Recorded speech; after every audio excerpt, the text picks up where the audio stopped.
ஹரே கிருஷ்ணா. நம்ம இன்னைக்கு பார்க்க போறது பகவத்கீதை 4வது அத்தியாயம் 33வது பதம். பகவத்கீதா 4.33. ஸ்ரேயான் திரவ்யமயாத்யஜ்ஞாத் ஞான யஜ்ஞ பரந்தப சர்வம் கர்மாகிலம் பார்த்த ஞானே பரிசமாப்யதே. வார்த்தைக்கு வார்த்தை அர்த்தம். ஸ்ரேயான் சிறந்தது, திரவ்யமயாத் பௌதிக உரிமைகளின், யக்ஞா தியாகத்தை விட, ஞான யக்ஞக ஞான யாகம், பரந்தப எதிரிகளை தவிக்கச் செய்வோனே, சர்வம் எல்லா, கர்ம செயல்கள் அகிலம் மொத்தமாக, பார்த்த பிருதாவின் மகனே, ஞானே ஞானத்தில், பரிசமாப்பியத்தே முற்று பெறுகின்றன. மொழிபெயர்ப்பு. மொழிபெயர்ப்பும் பொருளுரையும் வழங்கியவர் ஆச்சாரியர் தேவிதுராசா பக்திவேதாந்த சுவாமி ஸ்ரீல பிரபுபாதர். ஸ்ரீல பிரபுபாதுக்கு ஜெய். மொழிபெயர்ப்பு. எதிரிகளை தவிக்கச் செய்பவனே, ஞான யாகம் பொருள்களை யாகம் செய்வதை விட சிறந்தது. பிருதாவின் மகனே, அது மட்டுமின்றி எல்லா செயல்களின் யாகமும் தெய்வீக ஞானத்திலேயே முற்று பெறுகின்றன. பொருளுரை. எல்லா யாகங்களின் நோக்கமும் ஞானத்தின் பூரண நிலையை அடைந்து பௌதிக துன்பங்களிலிருந்து விடுபட்டு இறுதியில் முழுமுதற் கடவுளுக்கு திவ்யமான அன்பு தொண்டு ஆற்றுவதே. இருப்பினும் இத்தகைய யாகங்கள் அனைத்திலும் ஓர் ரகசியம் உண்டு. இதனை அறிதல் அவசியம். செய்பவனின் நம்பிக்கைக்கு ஏற்ப யாகங்கள் சில சமயங்களில் வெவ்வேறு உருவங்களை ஏற்கின்றன. ஒருவனது நம்பிக்கை திவ்ய ஞானத்தின் நிலையை அடையும் போது உடைமைகளை தியாகம் செய்பவனை விட அவன் முன்னேறியவனாக கருதப்படுகிறான். ஏனெனில் ஞானமின்றி ஜட நிலையில் இருந்து செய்யப்படும் யாகங்கள் ஆன்மீக நன்மைகளை அளிப்பதில்லை. உண்மை ஞானம் திவ்ய ஞானத்தின் உன்னத நிலையான கிருஷ்ண உணர்வில் முற்று பெறுகின்றது. ஞானம் இல்லாத யாகங்கள் வெறும் பௌதிக செயல்களே.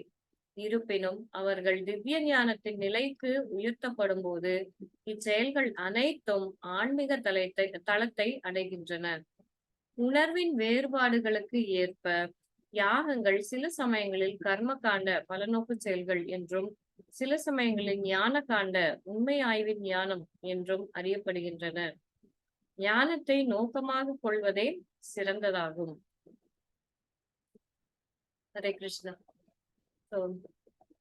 பலதரப்பட்ட யாகங்களை பத்தி பகவான் பேசினதுக்கு அப்புறமா இப்ப லாஸ்ட் ஸ்லோகால யாகங்கள் செய்யறதுனால என்ன பலன் அப்படிங்கறத பத்தி சொல்லியிருந்தாரு நமக்கு.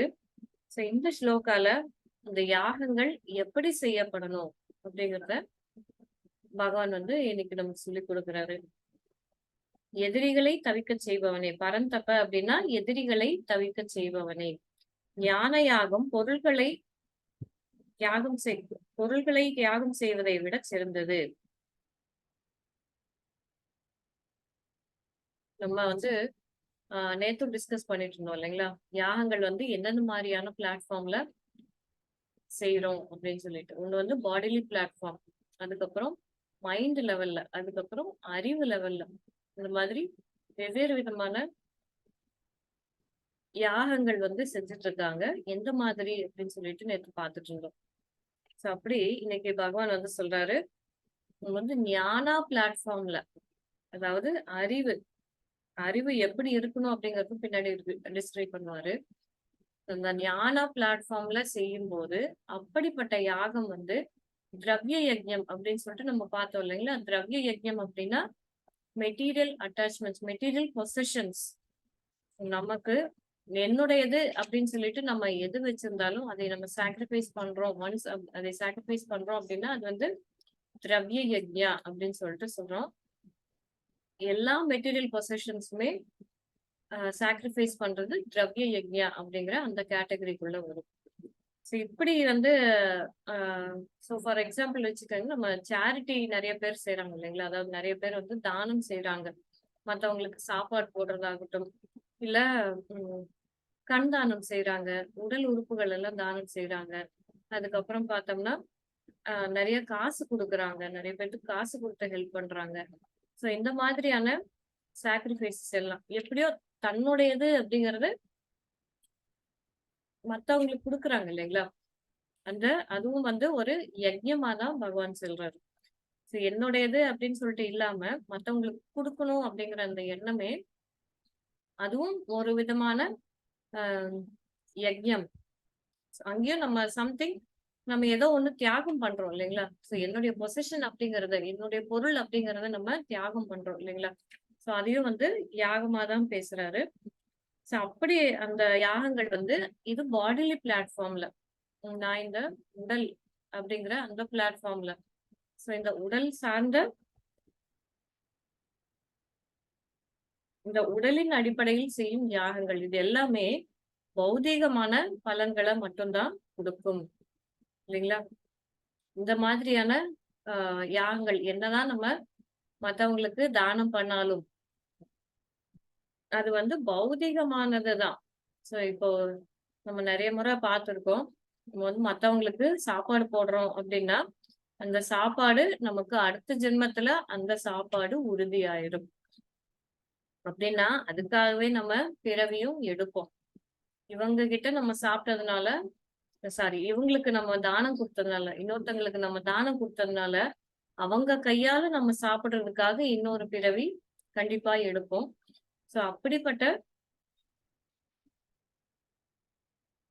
இந்த மாதிரியான தானங்கள் எல்லாமே பார்த்தோம்னா, நம்ம நம்மளைய மறுபடியும் இந்த பௌதீக உலகத்திலேயே கட்டுப்படுத்திரும். இந்த பௌதீக உலகத்துக்குள்ளேயே தான் நம்ம சுத்திட்டே இருப்போம். அதுல உயர்ந்த நிலையும் அடையலாம், கீழ் நிலையும் அடையலாம். அந்த தானம் நம்ம குடுக்குற பணம் இருக்குது இல்லைங்களா? நம்ம யாருக்காவது வந்து, ஐயோ பாவம் அப்படின்னு சொல்லிட்டு பிச்சை போடுறோம். அந்த பணத்த யூஸ் பண்ணி, அவங்க என்ன செய்றாங்க அப்படிங்கிறத பேஸ் பண்ணி, அவங்க ஏதாவது தவறான செயல்கள் செஞ்சாங்க அப்படின்னா, அவங்க என்ன செயல்கள் செஞ்சாலும் அதுக்கு உண்டான கர்மா நமக்கு தான் வரும். கஷ்டப்படுறாங்களே அப்படின்னு சொல்லிட்டு நம்ம பணம் குடுக்குறோம். குடுக்கும்போது அவங்க செய்ற இந்த தவறான விஷயங்கள், அதுக்குண்டான பாவம், புண்ணியம் எல்லா விளைவுகளும் நம்மளை தான் வந்து சேரும். அதுக்காக தான் வந்து தானம் குடுக்கறது கூட எப்படி குடுக்கணும் அப்படிங்கிறதையும் பகவான் வந்து 18th சாப்டர்ல சொல்லியிருப்பாரு. யாருக்கு, எப்படி, எந்த டைம்ல, என்ன குடுக்கணும்? இது எல்லாமுமே வந்து பகவான் பேசியிருப்பாரு. 18th சாப்டர் வரும்போது நம்ம பார்ப்போம். இந்த இது எல்லாமே இந்த தானங்கள் எல்லாமே வந்து நம்மளை மறுபடியும் என்ன பண்ணும்? இந்த பௌதீக உலகத்திலேயே இருக்க தான் வைக்கும். அதாவது இந்த சைக்கிள் ஆஃப் பர்த் அண்ட் டெத்துக்குள்ளேயே தான் நம்ம இருப்போம். பண்ணியிருக்கோம் அப்படின்னா, சம் ஃபுட் வந்து எல்லாத்துக்கும் டிஸ்ட்ரிபியூட் பண்ணியிருக்கோம் அப்படின்னா, நமக்கு தெரியாது. நம்ம நெக்ஸ்ட் ஜென்மால நம்ம எந்த மாரி உருவம் எடுப்போம் அப்படின்னு சொல்லிட்டு தெரியாது. அந்த உருவத்துல, அந்த பாடியில அவங்க வந்து நமக்கு சாப்பாடு போடலாம். ஃபார் எக்ஸாம்பிள் நான் அடுத்த ஜென்மால வந்து நாயா பொறக்குறேன் அப்படின்னா, அவர் வந்து எனக்கு ஒரு நேரம் சாப்பாடு குடுக்கலாம். இல்லைங்களா? அந்த மாரி தான் அமையுமே ஒழிய, நான் மத்தவங்களுக்கு ஹெல்ப் பண்ணதுனால எனக்கு நேம், ஃபேம், குளோரி கிடைக்கும். அதுக்கப்புறமா எனக்கு வந்து உயர் நிலைகள் கிடைக்கும் அப்படிங்கிறதுக்காக பண்ணோம் அப்படின்னா, இந்த பௌதீக உலகத்திலேயே தான் இருக்கும்.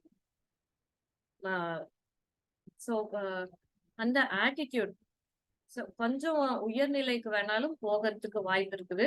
ஆனாலும், அதுவும் இந்த பௌதீக உலகத்தில் தான், இந்த மெட்டீரியல் வேர்ல்டில் தான் இருக்குது.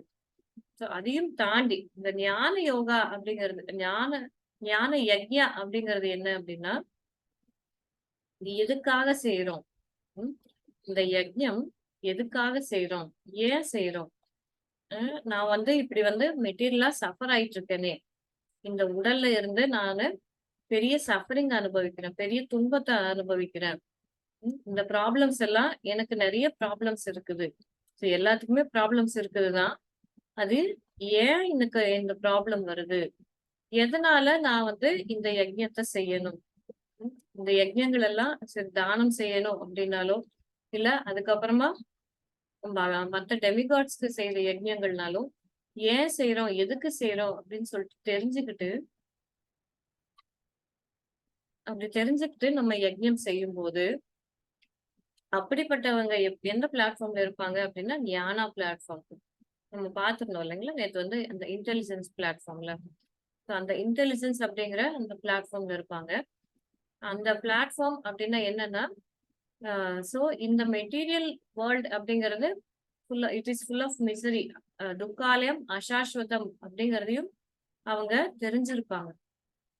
அந்த தெரிஞ்ச நிலையில இந்த மெட்டீரியல் மிசரிஸ்ல இருந்து வெளியில போகணும் அப்படின்னு சொல்லிட்டு நினைப்பாங்க. இந்த சஃபரிங்ஸ்ல இருந்து நான் வெளியில வரணும்.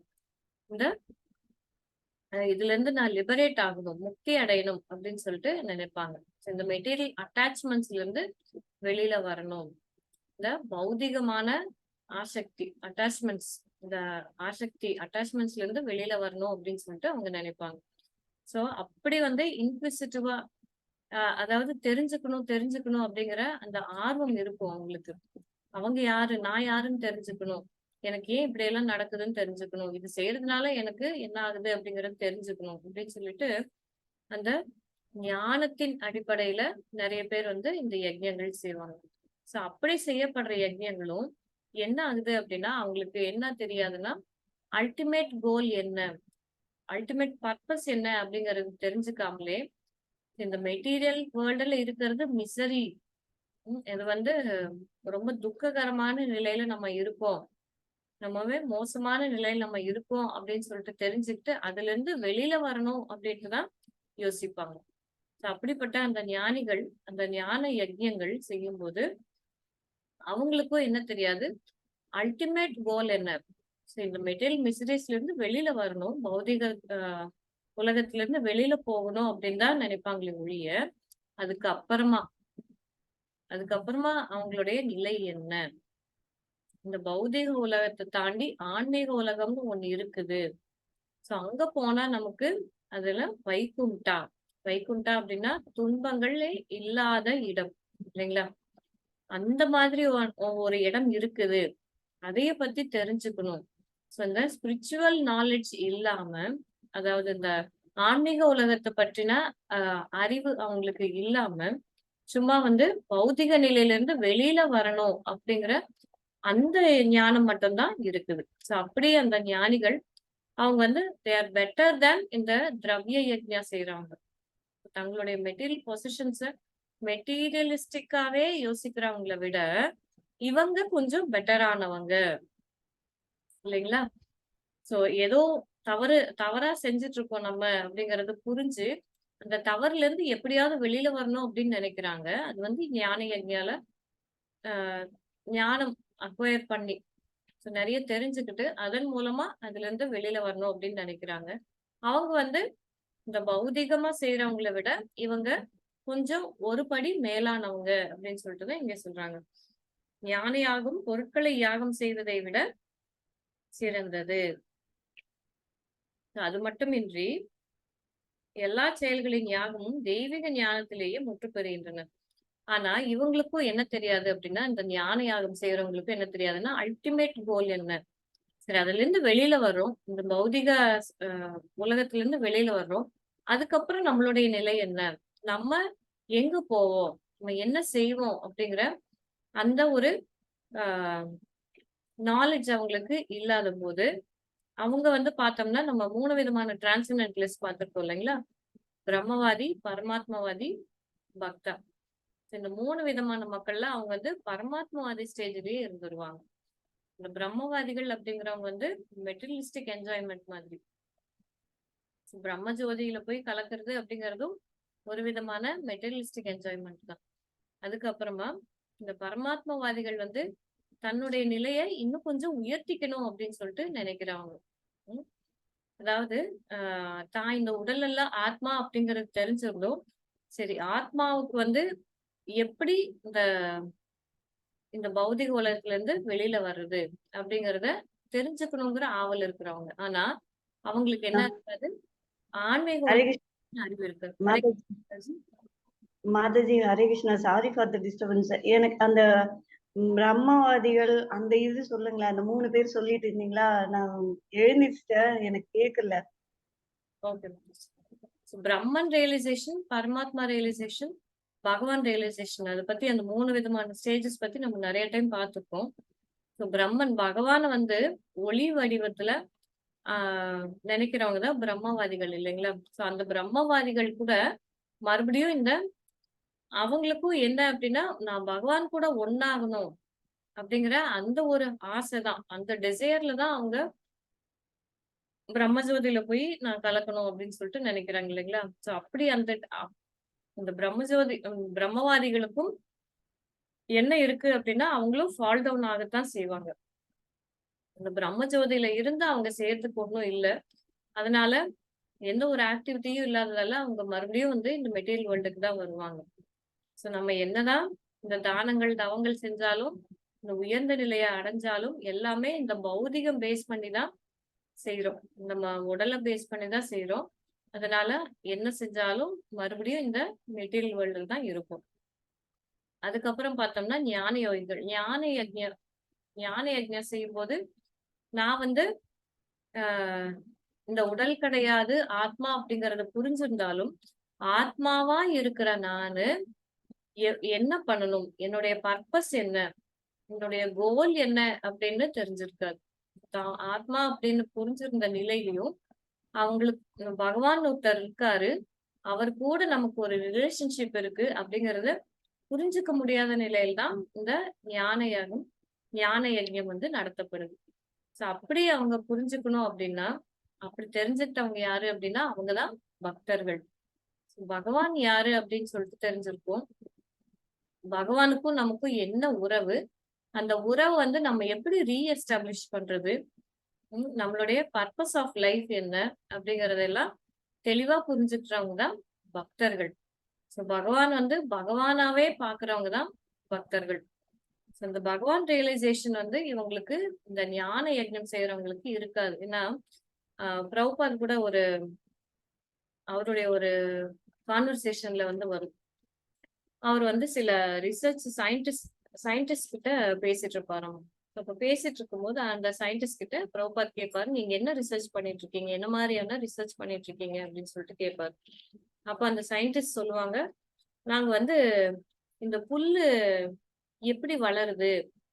இந்த புல் எப்படி பச்சை கலர்ல இருக்குது? அப்படின்னு எல்லாம் நாங்க ஆராய்ச்சி பண்ணிட்டு இருக்கோம். இதுதான் எங்களுடைய ரிசர்ச்சினுடைய பர்ப்பஸ் அப்படின்னு கோல். எங்களுடைய கோல் இதுதான். எப்படி வளருதுன்னு கண்டுபிடிக்கிறோம். அதுக்கப்புறம் ஏன் பச்சை கலர்ல இருக்கு அப்படின்னு சொல்லிட்டு கண்டுபிடிக்கிறோம். சரி. இப்ப வந்து பிரபுபாத் கேக்குறாரு.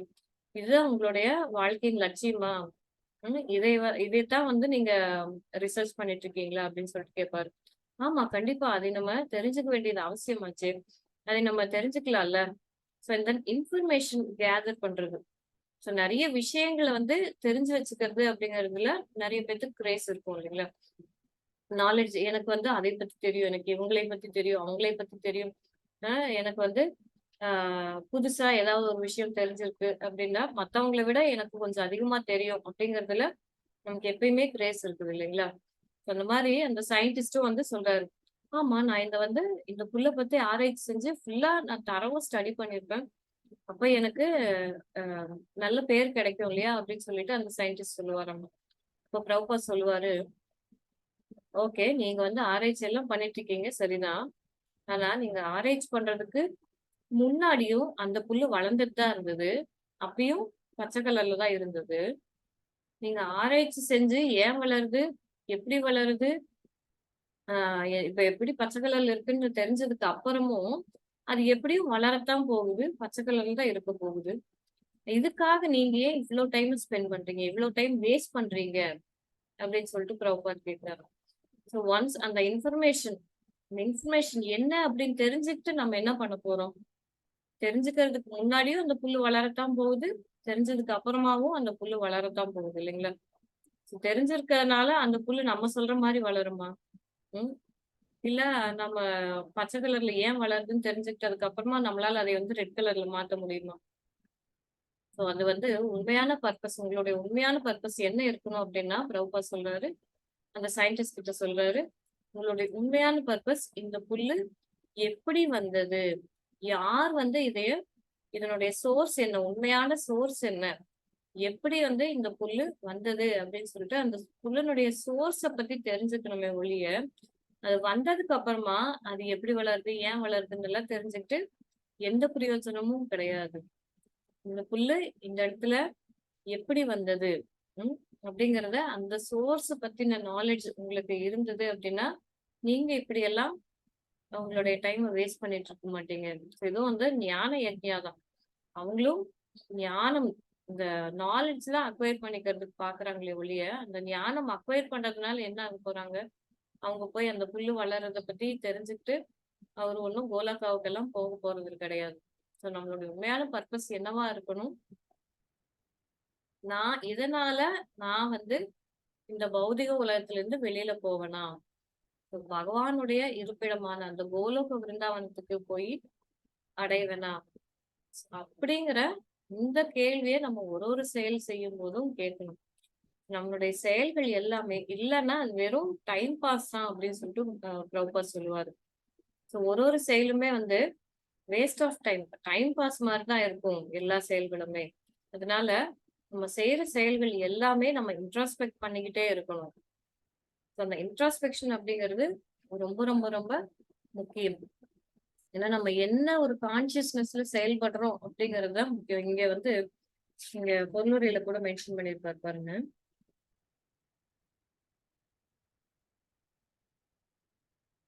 உணர்வின் வேறுபாடுகளுக்கு ஏற்ப யாகங்கள் சில சமயங்களில் கர்ம காண்ட பலநோக்கு செயல்கள் என்றும், சில சமயங்களில் ஞான காண்ட என்றும் அறியப்படுகின்றன.